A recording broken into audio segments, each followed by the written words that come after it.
We are going to start your new year, your new decade off with a bang. Tana and I are going to do a 6-week live class. So starting January 21st, every Tuesday, we're going to be with you for an hour.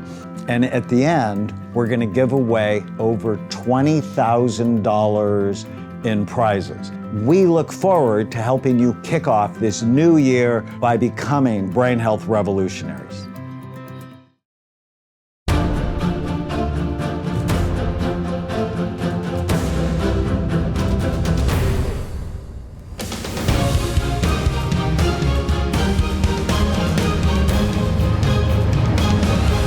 Welcome back. We are still here with our friend and my mentor, Dr. David Perlmutter, and we're talking about his new book, Brainwash, which I'm really excited about picking up. It's just been so interesting, all the things that affect us in an adverse way. And now we're talking about what we can do, some of the strategies we can use to take control, take back control. Why don't patients do what you tell them to do if they know it's going to help them? Well, it's not just on them. It's because of the society we live in. And I love what you've been saying. So we're talking about how to take control back. And I love that. So let's talk about food. I know you have thought about food for a very long time. And in Grain, Brain, and Brain Maker, you discuss it at length. You're also a professionally trained nutritionist.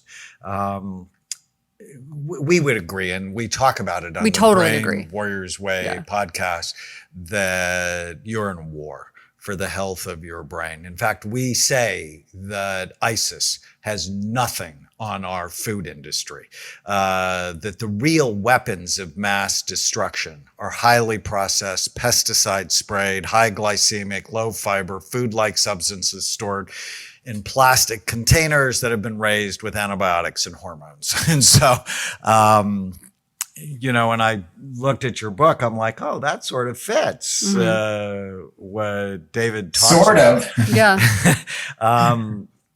So talk about your interest and then how Brainwash can help people take control over their food, because their nucleus accumbens, their pleasure centers, have been purposefully hijacked by the food industry that hires neuroscientists to get foods to be the perfect crunchiness, meltiness, saltiness, to just take over your pleasure centers where cocaine and heroin work.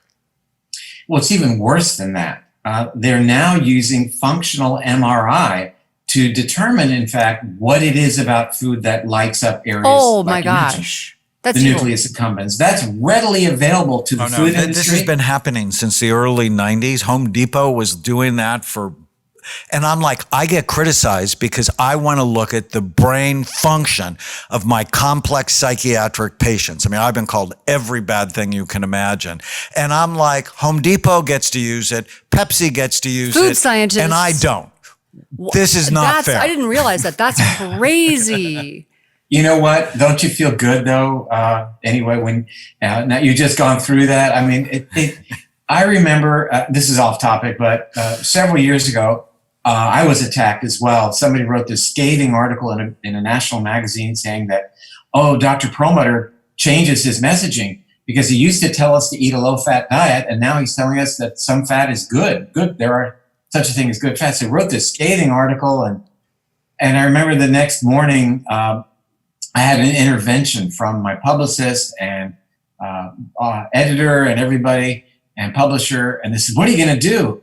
And I said, God bless him. Right. I mean, Nothing. that's the best he could do, and so we let it go. Right. But, years ago, I became interested in nutrition and the brain. I mean, those things sound like they are completely disparate, but even to this day, there's very little discussion about the effects of our food choices on the health of our brain. Who knew? And that's where Grain Brain came in. We talked about the damaging effects of sugar and refined carbs on the brain, and now that's certainly part of the discussion. But now, as we move forward with Brainwash, we're realizing that our food choices affect our mood and affect our decision-making. That's the news, that what we eat helps us decide in the future what we will eat. That if you choose badly, today, if the evil ruler influences you to such an extent that you make bad choices, that fosters continued bad choices moving forward. Right. So it's our message then is one of recognizing the fundamental role of inflammation in allowing us to either access the prefrontal cortex or not, and how important it is then to choose wisely, to choose foods that do not foster inflammation. In fact, foods that will tamp down this process, being careful of the oils and fats that we consume, recognizing that some fats are actually good, to eat foods that are rich in prebiotic fiber, fiber-rich foods in general, foods that are colorful, pretty much a reduction in animal-based foods. We actually, believe it or not, from the Grain Brain author, are advocates now of OMD, one meal a day, being entirely plant-based. We chose to do that because of the fact that that is associated generally with reduced inflammation. And as a matter of fact, it seems to be environmentally a good recommendation as well. That raised a lot of eyebrows, especially from those who would say that Grain Brain was simply the Atkins diet redux, which it was never intended to be, nor was it. But I think there's great value in recognizing that most of the food that we consume should really be plant-based, and as such will help to reduce inflammation. So food affects our brain wiring, the hard wiring of our brains, allowing us to either remain in contact with our gift, the prefrontal cortex, or locking us into the part of the brain that is causing us to be narcissistic, losing empathy, having decisions that are impulsive and short-sighted, and fostering fear. That's what food does to us.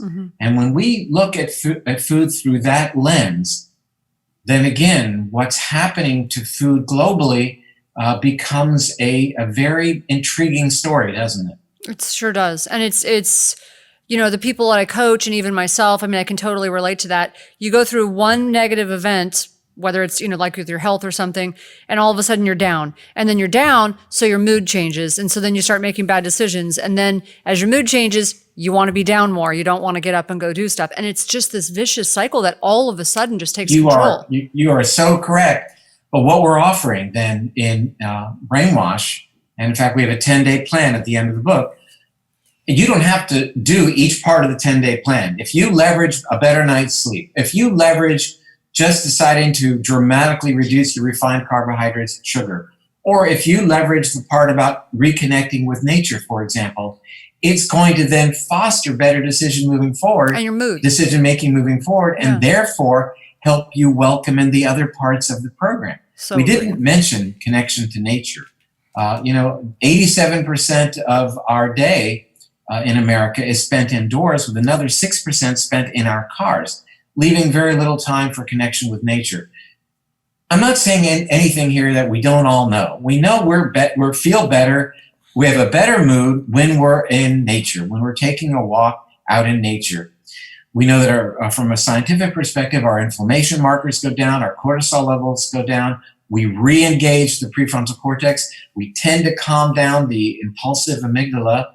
So nature exposure is something we have undervalued, at least in America. We know in Japan, for example, there's tons of research going on, which was something called shirin-yoku, means forest bathing. But it doesn't even have to be that you go out into a national park. Just put a plant in your kitchen, or a photograph of a nature scene in your workplace has been shown to, for example, lower the stress hormone cortisol. These are simple on-ramps to better decision making. Yeah. So we're going to have to stop. But what I want you to tell our audience, David, is how can they connect with you? So obviously they can pick up Brainwash, which I gave you a quote because I love that book. How else can they connect with you? I know you have a newsletter. I get it every week, and it's loaded with helpful information. How can our Brain Warriors weigh I would say if people are really interested in this information, go to brainwashbook.com. A great resource, I feel, is drperlmutter.com, drperlmutter.com.